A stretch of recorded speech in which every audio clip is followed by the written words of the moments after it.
the fifth Mishnah, the fifth paragraph. As I mentioned last few classes, the sixth chapter of Ethics of the Fathers has a name for itself. It's called Kinyan Torah, the acquisition of Torah. And the premise of this chapter is, and that's why it's in Ethics of the Fathers, that if you really want to live and lead an ethical life, it has to be based on proper premises. You can't just, try to figure out on your own what's ethical, what's unethical, which is what's going on in the world today. People are making up their own ideas, what's ethical, what's not ethical, what's good and what's evil. And every few years, a new fad comes along and they say, well, you should fight for this cause or fight for that cause. But 10 years ago, there wasn't such a cause. Well, we decided now this is the cause. There's no stability, there's no consistency, there's no foundation to these beliefs. So a person could think, I want to be an ethical person. I'll make up my own mind what I think is ethical. And every day you'll think of something else. Today you'll think of fighting for this cause. A week later you'll fight for the opposite cause. And you'll be led, as we see what's going on in the world today, how thousands and thousands of ignorant people are just blindly following what some radicals are telling them is right and what's wrong. They're ignorant. They don't even know what they're talking about. They can't answer basic questions. And when you challenge them, they get upset. You're challenging them. How could I be wrong? But what are you basing it on? Judaism's ethics is based on the Torah. And in order to really have a natural disposition towards living an ethical life, you have to have Torah as part of your, not just part of, but the essential part of your way of your outlook to life. And that's why this sixth chapter, even though it doesn't talk about ethics as much as the other five chapters, it's talking about the foundation of those ethics, which is the acquisition of Torah. The last, yes, sure. So when was polygamy abolished? Like that was part of. It was abolished? Oh. Tell your other wives. But what, like, that's society. It was acceptable in society at one time. Right. Polygamy was always permitted in Jewish life until about 1,000 years ago, when Rabbi Gershom, the leading Ashkenazic German Jewish leader, banned polygamy. But as much as Judaism did not outlaw polygamy, it was hardly practiced by Jews. Even rich Jews who could afford to have more than one wife didn't practice polygamy. We go back to our patriarchs. Abraham married one woman, Sarah. Only after decades of not having children, she convinced him to marry the maidservant Hagar. Isaac had only one wife. Jacob was only planning on having one, but he was duped by his father-in-law, and he had to marry another one. So Moses had only one wife. Most of the rabbis in the Talmud, if not all, I don't recall anyone who had more than one wife. Could be there were. Although but I don't want to go into the whole story over there. There's one case where a man married a few hundred wives, but he didn't even meet them. He did it to help. They were poor, and by being his wives, they were entitled to eat the gifts that were given to the Kohen. At any rate, Judaism never really encouraged polygamy, but it didn't ban it. So you're asking, why did they ban it? Because it's not a good. It brings a lot of trouble into the house. So it brings a lot of problems. But the reason why polygamy was permissible, a man could have had more than one wife. A woman could only have one husband. That's a subject for another discussion, not for now. No, I think the point I'm raising is at one time society accepted a particular way of life, and now we are forced to accept other ways of Right, but they're all consistent with Torah. If society develops a new idea about life and it's inconsistent with Torah, we don't accept it. We're not going to abide by it. Society has now accepted that you could change your gender. That's becoming more and more widespread. Judaism says, no, absolutely not. There's no such thing. And we're never going to change. Now, it doesn't mean we hate people who do these things. We have a lot of compassion for these people. They're not well. But to say, well, society has now changed. Before it accepted marriage only a man and a woman. Now we're accepting a marriage 2 men or 2 women. No, we don't accept that. As much as it becomes part of society and it's embraced, Judaism will never accept it and never embrace it. Though we look at these people with compassion and we don't try to we don't hate them because they're misguided. It's not their fault. Society has misguided them. But ultimately, we don't create our own ethical systems. They have to be based on, consistent with Torah. In the last Mishnah, we spoke about the path of Torah, bread with salt you shall eat. People shouldn't indulge in this world. And this Mishnah is a continuation of that, of the one that we did before. Do not seek greatness for yourself. That's one teaching. Do not covet honor. A third teaching, practice more than you learn. Do not yearn for the table of kings, for your table is greater than their table, and your crown is greater than their crown. And faithful is your employer to pay you the reward of your labor. The word employer should be capitalized because we're talking about God, who is the ultimate employer, that He will pay us the reward of your labor. Okay, so what is going on in this Mishnah? What exactly is it addressing? So the commentators point out that it's an echo of an earlier Mishnah. Before we learned that there were 3 things that destroy your existence in this world. The 3 things are jealousy, honor, and lust, desire. Those are 3 things that if people indulge in without any restraints, that'll destroy them. So corresponding to those 3 things, the Mishnah says, number 1, do not seek greatness for yourself. Don't be jealous when you see powerful people, rich people, popular people.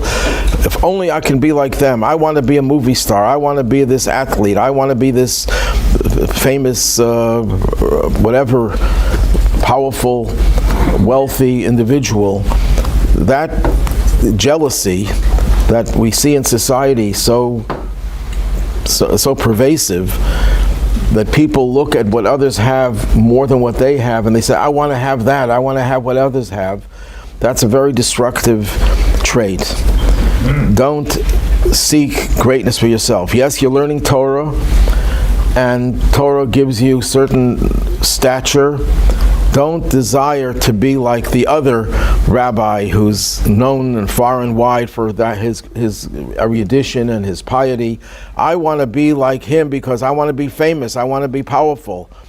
That's a desire, and that's a jealousy, because if the person wouldn't be famous, you wouldn't want to be like him.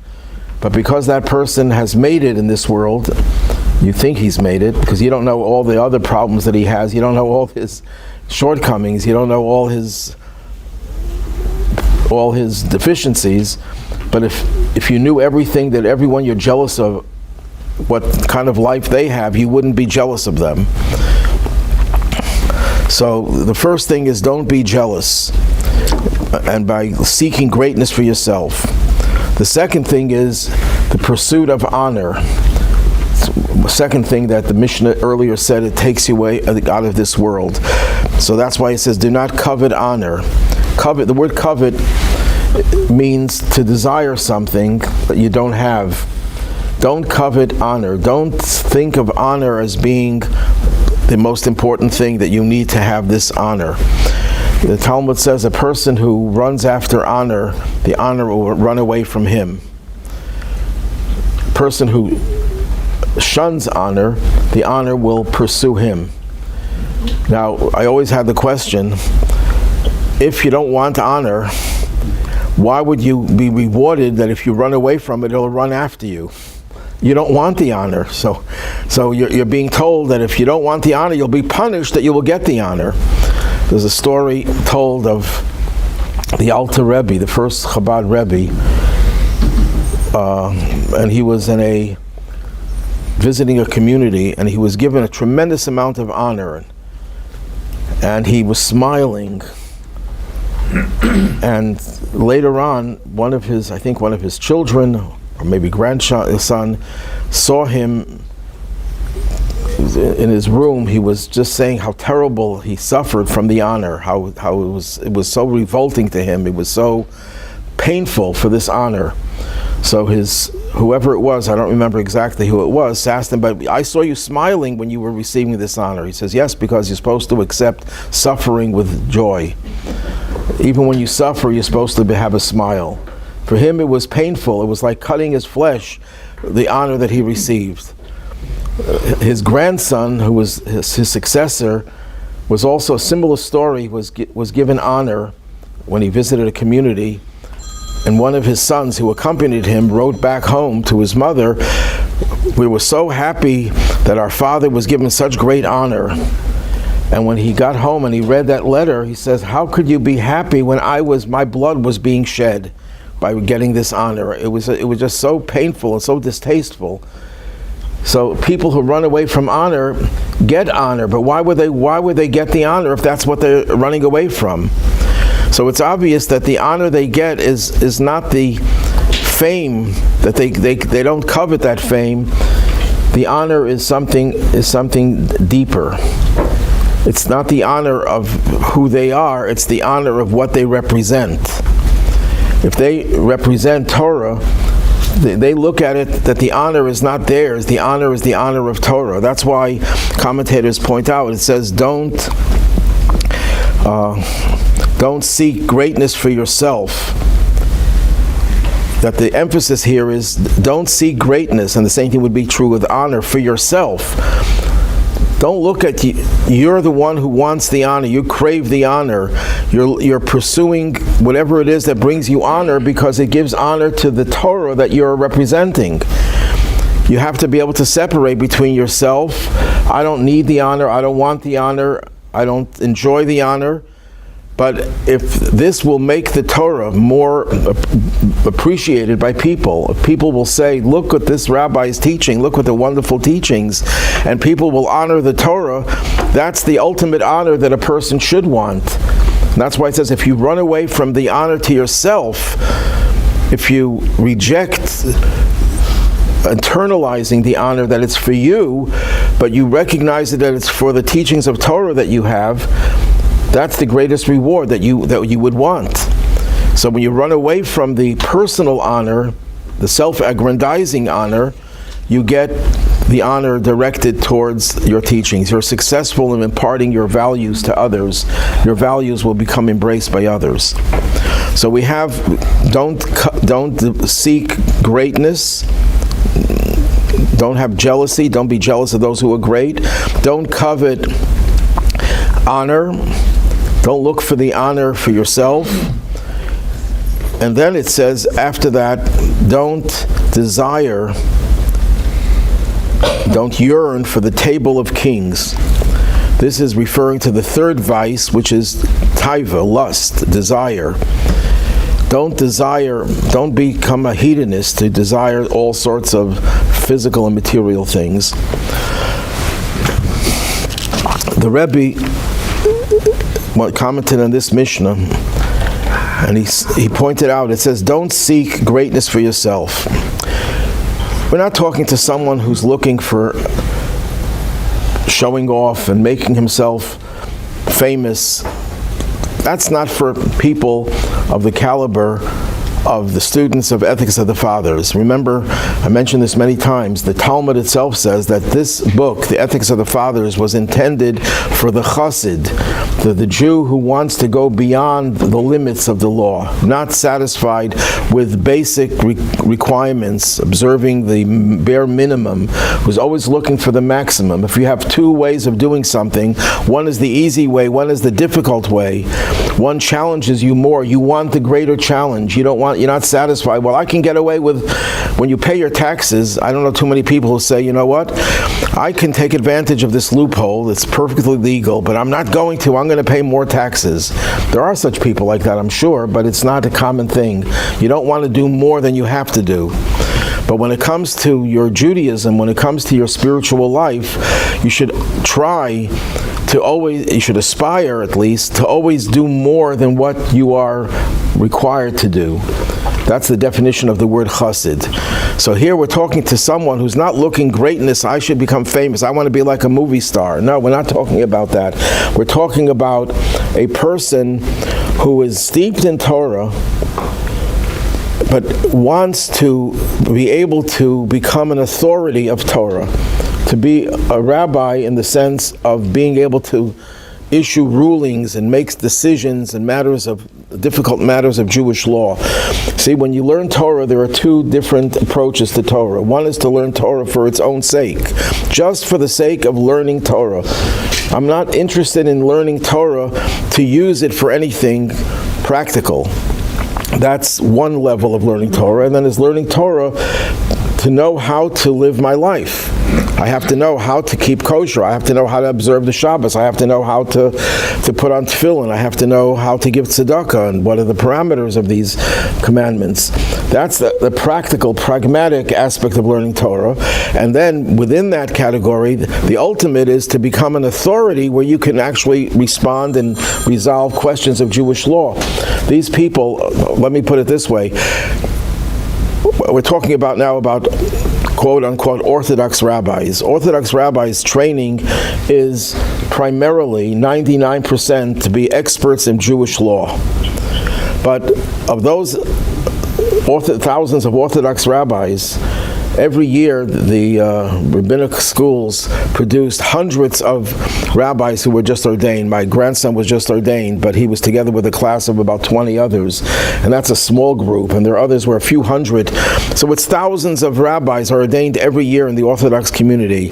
Only about a half a dozen of them become authorities of Jewish law. If anyone has any questions about matters of Jewish law that are controversial or that are new technology, you're not going to go to your local rabbi, because your local rabbi will also consult with a super rabbi, a rabbi who is an authority of Jewish law. And that's like the ultimate level of learning Torah in terms of greatness. Because if I learn Torah just because it's God's Torah and it's learning for the sake of Torah but not for using it, no one's going to know about what I'm learning or what any other person is learning. But if I become an authority of Torah, then people will come to me, people will depend on my rulings, and that brings me greatness. So that's what he says over here. Don't seek greatness for yourself. That should not be your goal. Your goal should not be to become an authority. Although, if you do become an authority, you will be required to use your expertise and knowledge to become a person who could rule in difficult matters of Jewish law. But that should not be your focus. Your focus should be, I'm learning Torah because this is God's wisdom, and this is something that I'm going to learn even if no one will ever know about my learning of Torah. That's the ultimate goal, to learn Torah for its own sake. And nobody else has to know in the world that you're learning Torah, that you have this love affair with Torah. That's something that's between you and God. I mentioned this many times, and it had such an impact on me that I remember this 70 years. And I'm only 39, so figure that out. I used to go home from shul. I stayed with my grandparents to go to yeshiva, and there was a simple Jew. I remember his name, Mr. Burak. I remember he was a tall, lean man. I think he was born in America, if I'm not mistaken. And whenever he would walk with me and pinch my cheeks as a little kid, and I'm not humble. This is humility week. You have to act humble this week. Excuse me. Yes. About I can't hear you without my glasses. Yeah, okay. you talk about jealousy. Jealousy comes from genetic or don't respect, for example, myself. If I'm jealous about something, or I don't. Jealousy is a very natural thing. You see a little child is playing with his toy, very happy, and another kid comes and has another toy. All of a sudden you drop the toy that you're playing with and you try to grab the other toy from the other kid. You're jealous that someone has something you don't have. What was the first crime ever committed against humanity? Cain killed Abel. Why did Cain kill Abel? Jealousy. He was jealous. Maimonides, when he talks about the Messianic age, in his very last paragraph of his 1,000-chapter work of Jewish law, the very last paragraph is that when Mashiach comes, we will not have this jealousy anymore. That means that until Mashiach comes, jealousy is an integral part of humanity. That's we're wired that way. You're right, it's genetic. We're wired that way. But we could change. We could change. But it is a very pervasive vice that jealousy brings about a tremendous amount of destruction in this world. Because we're not happy with what we have to have what someone else has. And the idea that, that if everyone has everything they need, if communism could ever work, which it can't, but if it could work and everyone would have everything they want today, they'll still be jealous of the other person. Somehow they'll figure out that the other one has something that they don't have. And that's natural, and there's nothing that can tame it in the secular world. The only thing that can tame it is Torah and fulfillment of the commandments. That refines us and enables us to overcome the natural tendency to be jealous. So here, the first statement here is don't seek greatness for yourself. Don't look to become a great authority of Torah. If you succeed in learning so much that you become an authority, then fine. But there's no school that I know of where you're trained to become an authority. At least not in the Hasidic community. In the non-Hasidic community, which I call the Hasidically challenged community, there is an emphasis on becoming a gadol, which is the word we're told not to look for that. When you're a child, you're told that one day you will be a gadol, you'll be a great Jewish leader, you'll be one of the greatest. Hasidic communities look down at that approach. You should never try to get a kid to become great. You should get your child to become good, to become the best they can be.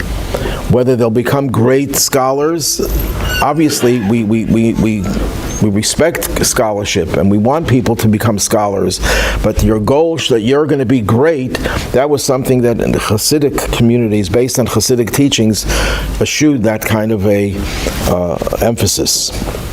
So the first thing is, don't seek to become great in the field of Torah by being a great authority. The second thing is, don't covet honor. Now, it uses a different word. When it comes to greatness, it says don't seek greatness.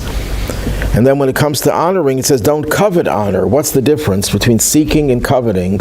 The difference is seeking means you're doing something to achieve that. You want to become great, so you're doing something. You get a PR firm to publicize your greatness, so that everyone should know how great you are. You go on the internet, and you get people to like you. I once had a talk with someone, and someone said to me, it was a rabbi, it was embarrassing. He said to me, "I have more likes than you." More likes? Yes, on Facebook. Oh. You have more likes than me, so what does that mean? You're looking for likes? If you're looking for likes, you're in big trouble. Don't do something to seek greatness. Now, what about honor? Don't even desire it. Not only you shouldn't seek it, not only shouldn't you do something, act proactive to promote your greatness, you shouldn't even desire it. It shouldn't be something that you're tempted by. Now, we all have temptations for something, but don't be tempted by the desire for honor, because it's wrong, number one. And number two, as the Talmud says, as I mentioned before, those who seek honor, who run after it, the honor will run away from them. So why are you coveting honor? It's not something that you should want. It doesn't mean you should want to be disrespected. It doesn't mean you should want to be looked down upon and people should think of you as a criminal. Although we find stories where great people were happy when people thought that they were no good. I'll just share this story, it just came to mind. One of the greatest Hasidic masters was Rabbi Zusha of Anipoli. He was as poor as a shul mouse. I wondered how you would put that.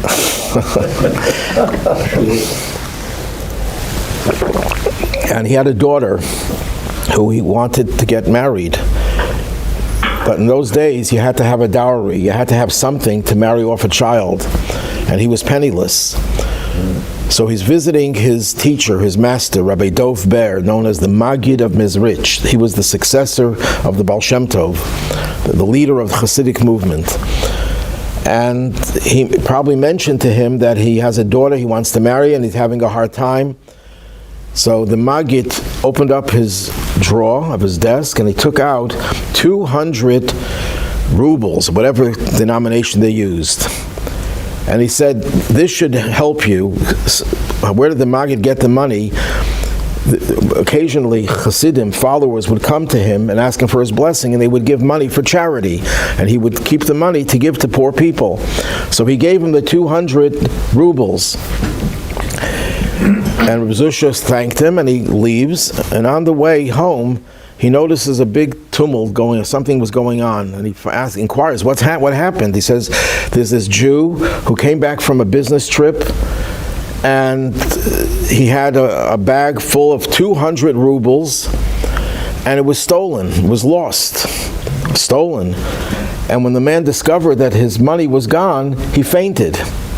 And we revived him, and when he asked, did he find the money? And we said no, he fainted again, and his life was in danger. So Rabbi Zusha said, tell him that I found the money. So the man was revived, and he gives him 190 rubles. And he keeps 10 rubles. Now this, of course, was not the money that was stolen. He took the money that was given to him for his own needs. And the man said, 1 second, there were 200 there, you only gave me 190. He said, that's all I have is 190. And the man made a big tumult, and they called the police, and the police arrested Rabbi Zusha, and they're leading him to prison. And there's this big, people are shouting and screaming, and there's a lot of noise, and the Maggid of Mezrich, who gave him the 200 rubles, looks outside of his window, and he sees the police are leading Zusha in handcuffs. So he runs out and he asked them what happened. They said he's accused of stealing 10 rubles. He only returned 190, and it was 200. So the Maggid took out 10 rubles and ransomed him and got him out of prison. And he calls him in, he says, I understand that you used the money I gave you. That's great, that's a great mitzvah, you saved a life. But why couldn't you give the full 200? What were you going to do with those extra 10 rubles? He said, if I would have given the full 200, what would people have said? People would have said, you know what? It was probably not the money that was lost. He gave his own money, and he's a poor man, and he gave the money he needed. He's such a saintly man. He says, now I did the mitzvah, and I remained a thief in the eyes of the public. That's what I was so happy about. So sometimes you're not only not looking and coveting the honor, you're even willing, I'm not saying this is something for everyone to do, because on the other hand, it says in the Talmud, based on a biblical verse, that you're not allowed to do things that arouse suspicion that you did something wrong. You should always be clean in the eyes of the public, because people are going to learn from you, and they'll say, if the rabbi could do this, which is wrong, why can't I do it? I can do even better than that. So generally speaking, you shouldn't try to make yourself look bad in the eyes of other people. You have to be a zusha to do that. Not everyone is able to do that. So when it comes to honor, not only you shouldn't seek the honor, do anything proactive to get it, you shouldn't even desire it. You shouldn't even have that desire. Now that's not an easy challenge. That's why when we're talking ethics of the fathers, this is the ideal. This is the ideal. And even if we're short of the ideal, we know what's the right direction. See, sometimes the teachings of the Torah are addressed to very holy people, and we say it's not for us. We're not at that level. And the answer is yes, you're not at that level, but know what the goal is. Know what the ultimate level is. That's why Judaism always cites the examples of great and holy people and tells us stories about how magnificent these people were and how holier than they are from the average person. Why are we doing this? Is it hero worship? No, it's not hero worship. It's to establish that these people have reached the goal, and that even though we're not going to reach their level, we should at least try to go in that direction. If your perception of what perfection is this level over here, you're never going to try to go any higher than this level. But if you know the goal is over here, you're going to aspire to go higher and higher. That's why I'll take issue with a common theme that you hear even rabbis across the board making when it comes to interpreting biblical stories of great people. Oh, Moses, even he did a sin. He was human, and we're celebrating his humanity. No, that's not. Humanity is not defined by mistakes. Humanity is defined by the ability to overcome the mistakes, by transcend the norm. That's what humanity is. We have an animal soul, we have a human soul. And I'm not even talking about the godly soul, certainly the godly soul. Why do people make mistakes? Because they have an animal soul. The animal soul is the cause of their mistakes. The godly soul and the intellectual soul, which is the human soul in us, is the part of us that is able to recognize our mistakes and overcome them and correct them and never succumb to those same temptations again. That's the definition of humanity. So we don't say Moses, even Moses made mistakes and he's human, and therefore what does that do to us? That makes us feel that we can make mistakes and it's no big deal. So why not make more mistakes if it's no big deal?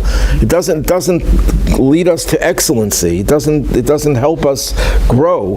But when we look at these people and we say, yes, Moses, it says in the Torah that he made a mistake, but even his mistake was not the way we understand our mistakes. His mistake was on a different level. For example, we're reading in the Torah about the spies that were sent to scout the land of Israel, and they came back with a very negative report, and the Jews cried, and this was a terrible thing. They were punished. They would have to stay in the desert for 40 years. So the common understanding of the spies is that they were bad people, rebellious people. They were against God. They were against the Torah. And they did terrible things by slandering the land that God had told the Jewish people that they're going to enter that land and it's a good land. In Hasidic thought, it has a totally different approach to the spies. That these were very holy people, very spiritual people, and that was their problem. They were so spiritual, they didn't want to leave the desert where they had everything provided to them by God, the manna from heaven. They were surrounded by clouds that protected them. They had water from a miraculous well. They were able to spend their time meditating on God and meditating on the teachings of the Torah. It was their spirituality. They were not lowlifes. They were spiritual giants. But sometimes a spiritual giant could make a mistake. But we have to see the good in everyone and read not just the mistakes and be happy that even great people make mistakes, but that we know that these great people aspire to higher levels and reach those higher levels, and we should also aspire to grow higher and higher.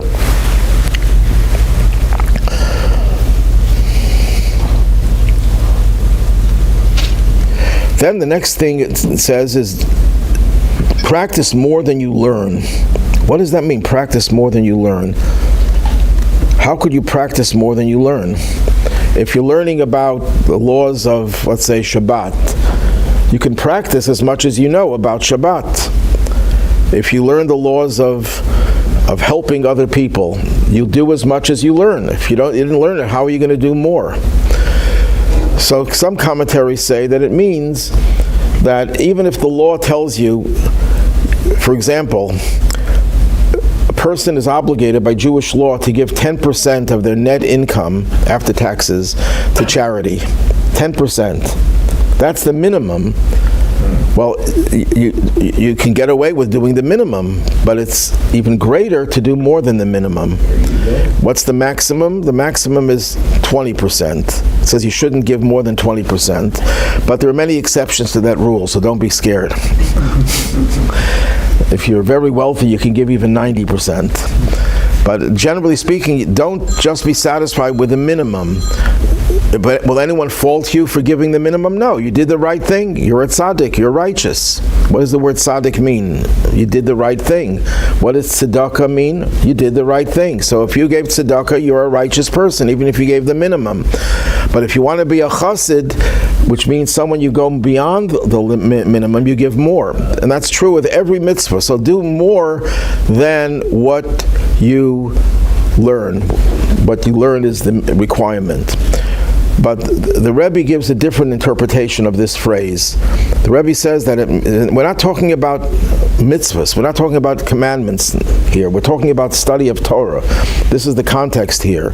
The word in English they translate as do practice more than you learn. The Hebrew word for practice, aseh, has another translation as well. Coerce yourself. Coerce yourself to do more than what you are accustomed to learning. In other words, if you're being told, don't seek greatness, don't covet honor, your animal soul is not going to be happy. Your animal soul is going to say, well, if I can't become great by studying Torah, if I can't get honor by studying Torah, I don't feel comfortable studying Torah. I don't enjoy it because it doesn't get me to where I want to go. I'm at that low level where I look for honor, I look for greatness, and I'm told I can't do that, so I'm not interested in learning Torah. So that's why it says you should always learn more than what you are accustomed to. Force yourself to learn more, because ultimately it'll bring the greatest reward. And that's why it says don't yearn for the table of kings, for your table is greater than their table, and your crown is greater than their crown.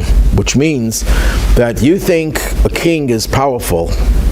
You are more powerful. By learning Torah, you acquire divine royalty. Torah is royalty.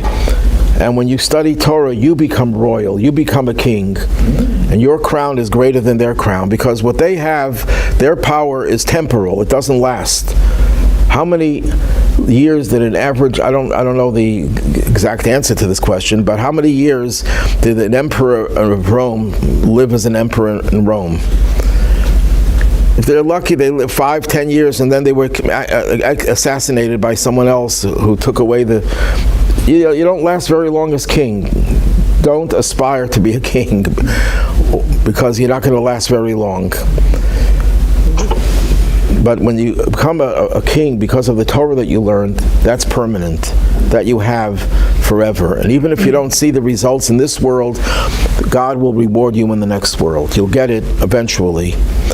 So the point over here that being made is, don't feel that because you can't get the honor, you can't covet the honor, and you can't seek the greatness, that there's no reason for you to study Torah. By you studying Torah, you become a king, which means you become a king over your environment. You become a king over yourself.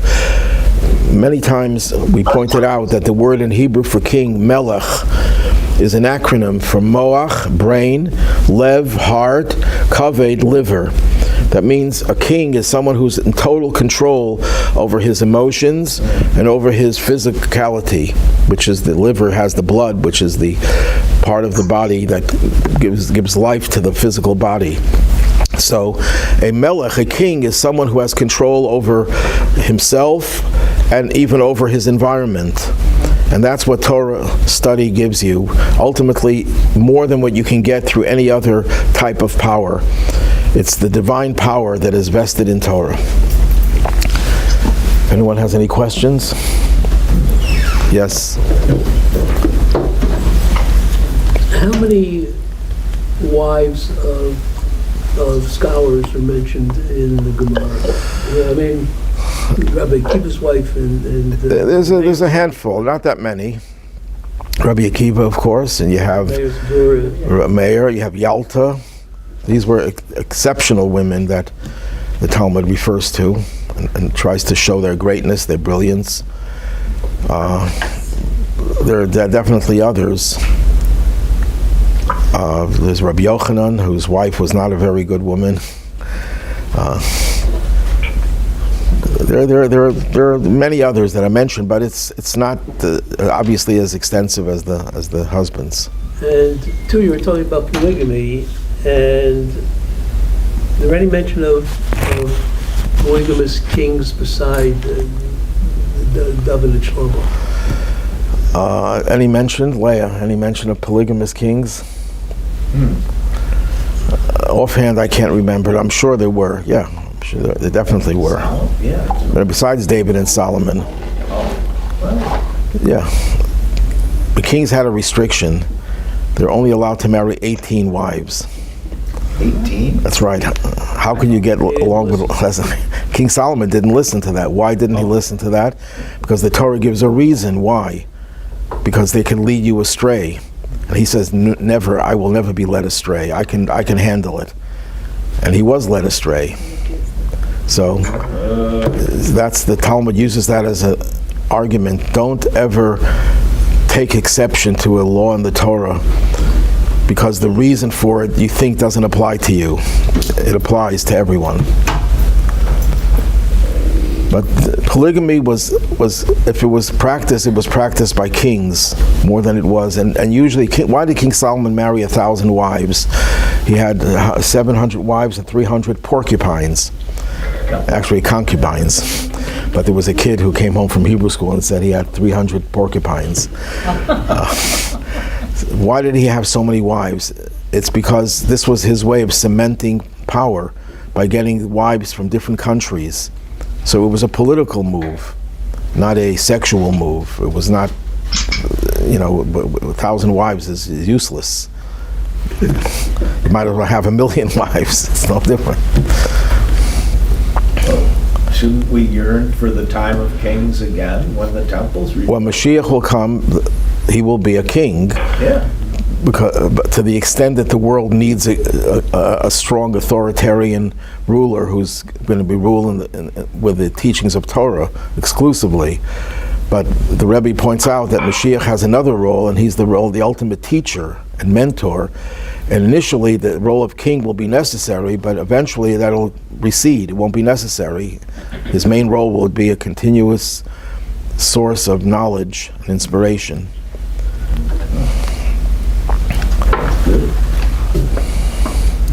Any other questions?